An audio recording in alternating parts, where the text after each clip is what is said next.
Sering banget kan tiba-tiba batuk tanpa permisi? Pernah kepikiran nggak kenapa tubuh kita bisa mengeluarkan serangan semacam ini? Yuk, kita telusuri bersama proses siap-siap, tarik napas, hap, yang luar biasa ini. Semua berawal dari pemicu, bisa jadi debu, kuman, atau asap. Mereka menyentuh sel-sel sensitif di saluran napas kita. Ini membuat sinar saraf mengirimkan pesan darurat ke otak. Bos, ada penyusup di area pernapasan. Otak kemudian memberi perintah. Siap-siap! Otot diafragma berkontraksi. Paru-paru menyempit, mengumpulkan udara. Dan hap! Udara itu dengan kuman dan debunya dikeluarkan dengan kekuatan luar biasa. Batuk berhasil.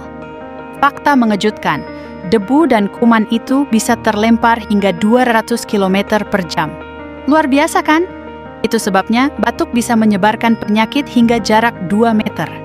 Jadi, jangan lupa tutup mulut ya. Jadi, batuk itu adalah pertahanan hebat tubuh kita. Bagikan video ini agar lebih banyak orang tahu tentang keajaibannya.